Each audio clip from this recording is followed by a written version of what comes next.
Bom, a dilatação linear é aquela que predomina em uma dimensão. Por exemplo, dilatação que ocorre em fios, cabos e barras, onde o comprimento é muito maior que as demais dimensões do corpo. Tá? Sempre que houver uma variação de temperatura, essa variação pode ser positiva ou negativa. Quando a temperatura sobe, a variação de temperatura é positiva. Quando a temperatura baixa, a variação de temperatura é negativa. Tá? Sempre que houver uma variação de temperatura, vai ocorrer uma dilatação se aumentar a temperatura e uma contração se diminuir.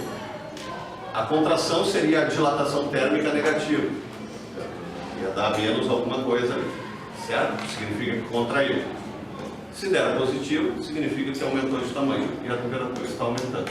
Então, todos os corpos submetidos a uma variação de temperatura vão sofrer uma dilatação térmica.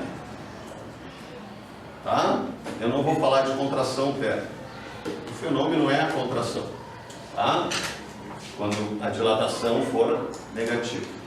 Então eu tenho aqui, por exemplo, uma barra que tem um comprimento inicial, que eu chamei de L0, que está a uma temperatura inicial T0. Se eu aquecer essa barra, ela vai sofrer uma dilatação em todas as dimensões. Mas como o comprimento é muito maior que as demais dimensões, eu vou estudar apenas a dilatação no comprimento e vou chamar essa dilatação de dilatação linear. Então, ela aumentou de tamanho, ela tem um comprimento final L numa temperatura T. A diferença entre L e L0 é quanto ela aumentou de tamanho, nesse caso aqui que eu estou aquecendo a barra, certo? Então, L0 é o comprimento inicial, L é o comprimento final, e a dilatação ΔL vai ser o comprimento final menos o comprimento inicial. Se por acaso eu quiser o comprimento final, eu vou pegar e vou somar a dilatação que eu encontrei com o comprimento inicial. Se a dilatação for negativa, vai ser L0 menos ΔL. E o L vai ser menor, ele contraiu. Né? Se eu estou aquecendo, vai ser L0 mais ΔL. E aí o comprimento final vai ser maior. A dilatação linear é diretamente proporcional ao quê? Ao comprimento inicial. Quanto maior o comprimento inicial, maior a dilatação. A variação de temperatura, quanto maior a variação de temperatura, maior o comprimento final. Quanto menor a variação de temperatura, menor o comprimento final. E também depende do que? Do material que constitui. Essa barra pode ser feita de cobre, de alumínio, de aço, né? Posso ter vários materiais.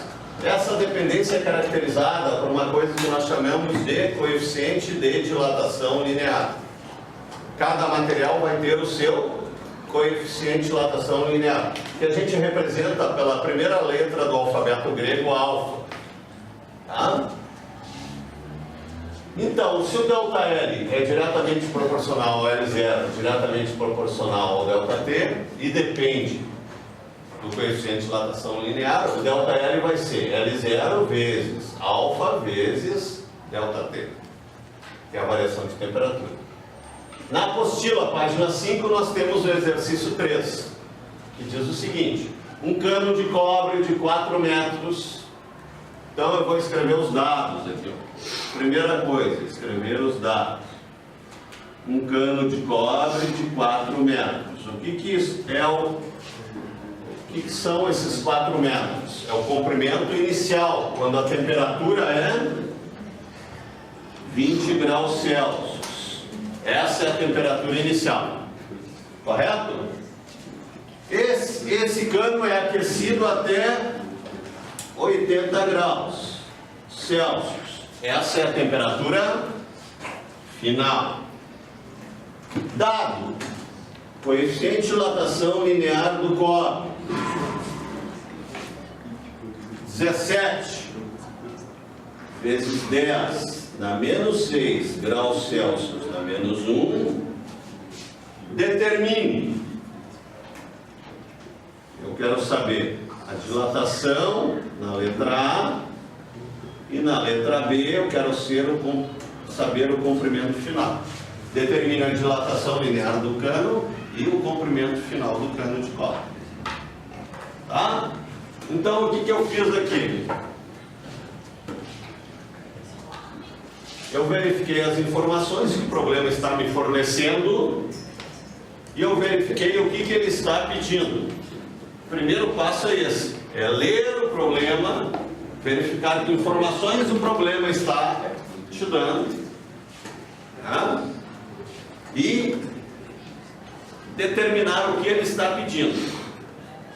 Uma outra coisa que vem antes disso é saber que parte da física é esse problema. A primeira pergunta que viria antes até dos dados é: qual a parte da física é esse problema?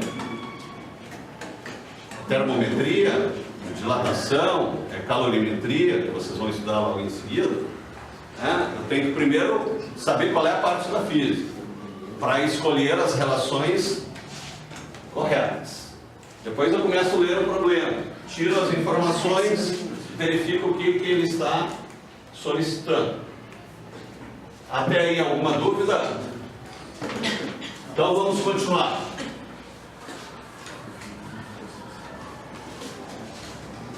Verificado isso aí, nós vamos verificar quais as fórmulas ou relações úteis para a solução. Uma relação útil é ΔT igual a T menos T0. Outra relação útil, ΔL igual a L0 vezes alfa vezes ΔT. Outra relação útil, L igual a L0 mais ΔT. Para calcular essa aqui, ó, na letra A, eu tenho que calcular primeiro a variação de temperatura, né? Para calcular a letra B, primeiro eu tenho que calcular a variação de temperatura, depois a letra A, e aí vou somar com L0, que é a informação do problema. Aí eu passo para os cálculos. Primeiro cálculo, ΔT, T menos T0. Quanto que é o T? 80 graus Celsius menos 20 graus Celsius. ΔT, 60 graus Celsius. Variação de temperatura positiva, a temperatura está aumentando. Então, provavelmente eu vou ter um comprimento final maior que o comprimento inicial. Letra A, ΔL igual a L0 vezes alfa vezes ΔT. ΔL, quanto que é o L0? 4 metros. Vezes o alfa. Quanto que é o alfa? 17 vezes 10 na menos 6 graus Celsius na menos 1. Vezes ΔT, que é 60 graus Celsius. Se você lembrar, isso aqui, ó, é igual a 1 sobre grau Celsius. Se eu botar esse grau Celsius para cima, vai ficar grau Celsius na menos 1. Certo? Então eu posso simplificar isso aqui, ó. Grau Celsius na menos 1 com grau Celsius. Tá? E qual é a unidade de medida que vai me sobrar? Metros. Aí eu vou proceder à multiplicação. O que eu vou multiplicar? 4 vezes 17 vezes 60. Se nós multiplicarmos 4 vezes 17 vezes 60, vai dar quanto? 4.080 vezes 10 na menos 6. Nem me preocupei com 10 na menos 6. A unidade de medida é metros. Todo mundo entendeu o que eu fiz? Peguei 4 vezes 17 vezes 60. 4.080. Encontrei isso aqui. Ao multiplicar esse número por esse, a unidade de medida metro, visto que eu simplifiquei graus Celsius ali, né? Certo? Agora eu tenho que retirar de notação. Retirar de notação. Na realidade não está em notação científica isso aqui, né? Não está em notação científica por quê? Porque o número que está na frente do 10 na menos 6 maior do que 10. Né? Tem que ser entre 1 e menor do que 10. Tá? Mas como é que eu faço? Quantas casas após a vírgula eu tenho? Número de casas decimais após a vírgula é dado pelo 6. Então eu tenho 6 casas decimais depois da vírgula. Concordam? Então eu tenho 0, vírgula. Quantas casas eu tenho depois? 6. Eu tenho que contar daqui para lá, né? Desculpe. Eu tenho que contar as casas daqui para cá. Certo? Essa é a primeira casa decimal, essa é a segunda, essa é a terceira, essa é a quarta. Tá? Eu vou transportar a vírgula para cá, né? Certo?